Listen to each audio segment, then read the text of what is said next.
नमस्कार बच्चों, जैसे कि आपको पता होगा कि लॉकडाउन की वजह से हमारी क्लासेस नहीं हो पा रही हैं और पिछले कई वीडियो में मैंने आपको बताया है कि कैसे हमें अकाउंटेंसी से रिलेटेड प्रॉब्लम को सॉल्व करना है। इसी में हम लोग पढ़ रहे थे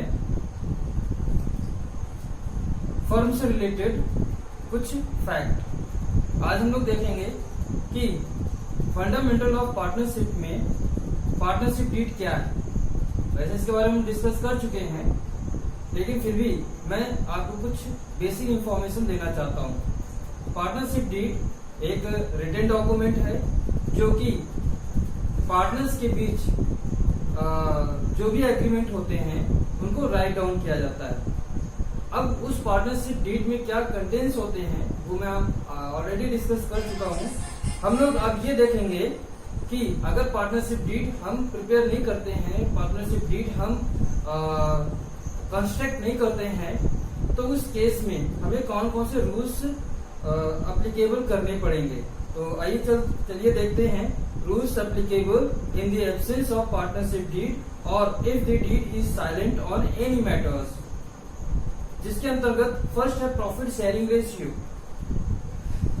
जब भी पार्टनरशिप डीड एब्सेंस होगा तो इस केस में जितने भी पार्टनर होंगे वो प्रॉफिट और लॉस को इक्वली डिस्ट्रीब्यूट करेंगे। कैपिटल का कोई मैटर नहीं है, कैपिटल पार्टनर जिस रेशियो में लगाए हों वो कोई मैटर नहीं करेगा, लेकिन जो भी प्रॉफिट और लॉस फर्म अर्न करेगी उसको सारे पार्टनर आपस में इक्वली डिस्ट्रीब्यूट करेंगे। Interest on capital second point, तो पार्टनर को उनके कैपिटल इन्वेस्टमेंट पर किसी भी तरह का इंटरेस्ट नहीं दिया जाएगा।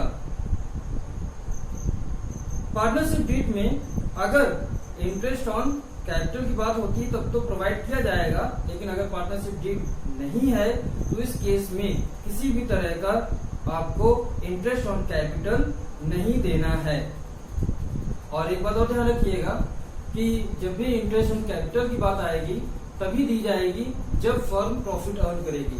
अगर फर्म में लॉस हुआ है तो इस केस में किसी भी तरह का इंटरेस्ट ऑन कैपिटल देने का प्रोविजन नहीं है।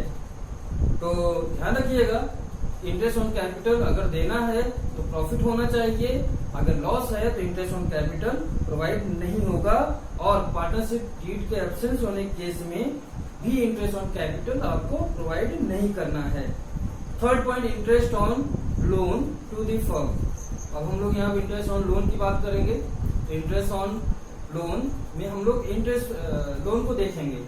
लोन पार्टनर दिया हो या अदर इंस्टीट्यूशन ने दिया है, अगर इस पर किसी भी तरह का इंटरेस्ट ऑन रेट की बात नहीं की गई है और पार्टनरशिप डीड एब्सेंस है तो इस केस में आपको 6% पर एनम के हिसाब से इंटरेस्ट प्रोवाइड करना है।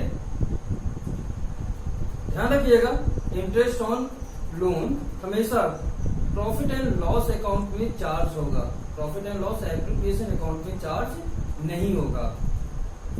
Fourth point, interest on drawing. जितना भी अमाउंट पार्टनर्स फर्म से अपने पर्सनल यूज के लिए विड्रॉ करते हैं तो उसे हम लोग कहते हैं ड्राइंग। और अगर पार्टनरशिप डीड एब्सेंस है इस केस में आपको इंटरेस्ट ऑन ड्राइंग नहीं लेना है। It mean firm interest on drawing नहीं लेगी। Fifth point, remuneration to partner. Remuneration to partners mean जो पार्टनर फर्म में वर्क करते हैं उन्हें स्पेशल रेम्युनरेशन प्रोवाइड किया जाता है, जैसे कि सैलरी और कमीशन। पार्टनरशिप डीड के एब्सेंस होने के केस में किसी भी तरह का आपको सैलरी और कमीशन प्रोवाइड नहीं करना है।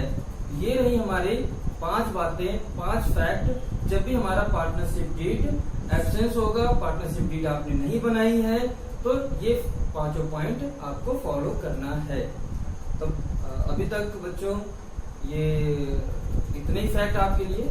आगे वीडियो में हम आपको और बातें बताएंगे, तब तक आप इस वीडियो को देखिए और इससे रिलेटेड फैक्ट को समझने की कोशिश कीजिए। धन्यवाद, नमस्कार।